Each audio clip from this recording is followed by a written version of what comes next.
జీవన్ రెడ్డిని కాంగ్రెస్ అధిష్టానం బుజ్జగిస్తుంది. రేపు కాంగ్రెస్ కు రాజీనామా చేస్తానని జీవన్ రెడ్డి చెప్పారు. దీంతో జీవన్ రెడ్డి ఇంటికి మహేష్ గౌడ్, సచిన్ సావంత్, ఆది శ్రీనివాస్ వెళ్లారు. పార్టీ వీడొద్దని జీవన్ రెడ్డిని నేతలు బుజ్జగిస్తున్నారు.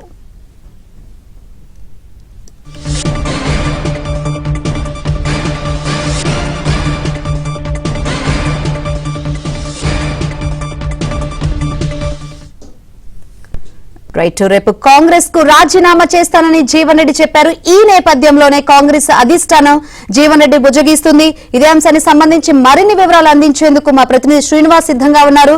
శ్రీనివాస్, ఇప్పటికే జీవన్ రెడ్డి రేపు రాజీనామా చేస్తానని తెలిపారు. ఈ నేపథ్యంలోనే కాంగ్రెస్ అధిష్టానం కూడా ఆయన ఇంటికి వెళ్లి బుజ్జగిస్తుంది. ఆయన మెత్తబడే ఛాన్సెస్ ఏమైనా కనిపిస్తున్నాయా?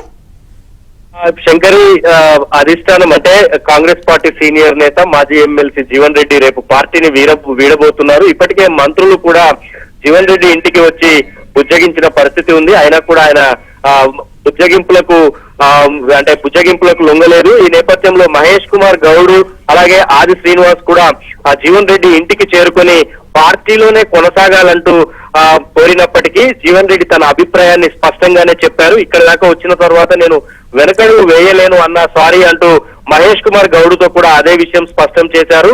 మహేష్ కుమార్ గౌడ్ అంటే జీవన్ రెడ్డితో చర్చలు, మహేష్ కుమార్ గౌడ్ చేసిన చర్చలు కూడా విఫలమైనట్లు తెలుస్తోంది. ఎందుకంటే ప్రెస్ మీట్ లో మహేష్ కుమార్ గౌడ్ మాట్లాడుతూ పార్టీలో కొనసాగాలని కోరాము, తన అభిప్రాయం స్పష్టంగా చెప్పారు.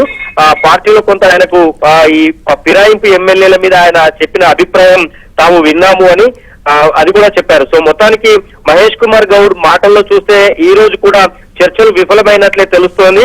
సో రేపు జీవన్ రెడ్డి పార్టీ ముఖ్య కార్యకర్తలకు సమావేశం పెట్టుకొని పార్టీకి అయితే రాజీనామా చేయబోతున్నారు. అయితే మహేష్ కుమార్ గౌడ్ ని అధిష్టానమే పంపించి మరోసారి బుజ్జగించాలి, పార్టీలోనే ఉండాలని జీవన్ రెడ్డికి గట్టిగా కోరాలని, తగిన గౌరవం ఇస్తని చెప్పి పంపింది. అయినా కూడా జీవన్ రెడ్డి జీవన్ రెడ్డి మహేష్ కుమార్ గౌడ్ కోరికను సున్నితంగా తిరస్కరించారు. ఒక విధంగా కొంత కాంగ్రెస్ పార్టీ కండువా వేయడానికి వెళ్లిన కార్యకర్త, ముఖ్య నేత కండువా వేయడానికి వెళ్తే కూడా దాన్ని కూడా వద్దు, మహేష్ కుమార్ గౌడ్ కప్పండి అంటూ కూడా చెప్పడం కొంత జీవన్ రెడ్డి అయితే దీనిపైన ఒక స్పష్టత ఇచ్చినట్లే అని మనం భావించాలి శంకరి. ఎస్, ఇప్పటికే అధిష్టానం అక్కడికి వెళ్ళినా గానీ అక్కడ చర్చలు విఫలమైనట్లు తెలుస్తుంది. అంటే అసలు ఆయన మెయిన్ గా హర్ట్ అయిన విషయాలు ఏమేమి కనిపిస్తున్నాయి, అంతగా హర్ట్ అయిన అంశాలు? అంటే ముఖ్యంగా పార్టీ ఫిరాయింపు ఎమ్మెల్యేల పట్ల ముందు నుంచి జీవన్ రెడ్డి గలం విప్పుతున్నారు. జగిత్యాల ఎమ్మెల్యే సంజయ్ కుమార్ కాంగ్రెస్ పార్టీలో చేరినప్పటి నుంచి జీవన్ రెడ్డి అలకబూనటంతో పాటు పార్టీ అంతర్గత వ్యవహారాల్లో జీవన్ రెడ్డికి జరుగుతున్న అవమానము పైన కూడా ఆయన ధిక్కార స్వరం వినిపిస్తున్నారు. అధిష్టానానికి కూడా పలు సందర్భాల్లో సర్పంచ్ అంటే మున్సిపల్ ఎన్నికల సందర్భంలో కానీ, కొంత నిధుల కేటాయింపు అంశంలో కానీ, ఇలా అనేక అంశాల్లో అధిష్టానానికి తన అభిప్రాయాన్ని చెప్తున్నారు.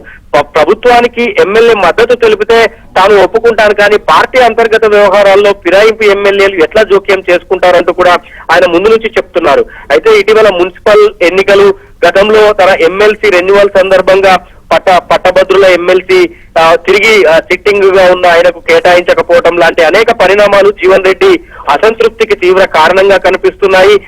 అంటే 10 సంవత్సరాల పాటు బీఆర్ఎస్ హయాంలో ఎమ్మెల్యేగా ఎమ్మెల్సీగా చేసినప్పటికీ తాను పార్టీని వీడలేదు, కానీ పార్టీ అధికారంలోకి వచ్చిన తర్వాత తనకు అన్యాయం చేస్తున్నారు, తనను అవమానిస్తున్నారంటూ కూడా ఆయన ఆవేదన వెళ్ళగక్కారు. సో మొన్న మంత్రులు అడ్లూరి లక్ష్మణ్ కుమార్, శ్రీధర్ బాబుతో పాటు ఈ రోజు టీపీసీసీ చీఫ్ మహేష్ కుమార్ గౌడ్ కూడా తన అభిప్రాయాన్ని స్పష్టంగా చెప్పారు. సో పార్టీని వీడుతాను, బుజ్జగింపులు వద్దు, నేను వెనక్కి తగ్గను అన్న, ఇక్కడ దాకా వచ్చినందుకు థ్యాంక్స్ అంటూ కూడా ఆయన మీటింగ్ ను ముగించిన పరిస్థితి అయితే కనిపిస్తోంది శంకరి. అయితే రేపు కార్యకర్తలతో బహిరంగ సభ అంటున్నారు, అంటే ఆయన గట్టి ప్లాన్ గానే వెళ్తున్నట్టు తెలుస్తుంది. సో ఏ పార్టీలో చేరే అవకాశం ఉందని అక్కడ లోకల్ గా వినిపిస్తుంది? అంటే ఖచ్చితంగా జీవన్ రెడ్డి ముఖ్య కార్యకర్తల అభిప్రాయం ఇప్పటికే తీసుకున్నారు. బీఆర్ఎస్ అధిష్టానంతో కూడా కొంత టచ్ లోకి వెళ్ళినట్లు ప్రచారం కూడా జరిగింది. దాదాపు 60% మంది కార్యకర్తల అభిప్రాయం బీఆర్ఎస్ కు వెళ్తేనే బాగుంటుందంటూ కూడా చెప్పినట్లు మనకు సమాచారం అందుతోంది. స్వయంగా జీవన్ రెడ్డి కూడా అంతర్గతంగా కార్యకర్తలకు కొంత ఇండికేషన్ ఇచ్చినట్టు కూడా తెలుస్తోంది. సో రేపు కేవలం ఆయన రాజీనామా మాత్రమే ఉంటుంది, కాంగ్రెస్ పార్టీకి రాజీనామా మాత్రమే ఉంటుంది. రాజీనామా తర్వాత జగిత్యాల నియోజకవర్గంలో పల్లెల్లో ఆయన చేశారు. ఆ తరువాత 2 వారాల తరువాత ఆయన ఏ పార్టీలో చేరుతారు అనే దానిపైన స్పష్టత ఉంటుంది. అయితే ఎక్కువగా బీఆర్ఎస్ వైపే మొగ్గు చూపుతున్నట్లయితే మనకు తెలుస్తోంది. Shankar, right, thank you Srinivas, thanks for updates.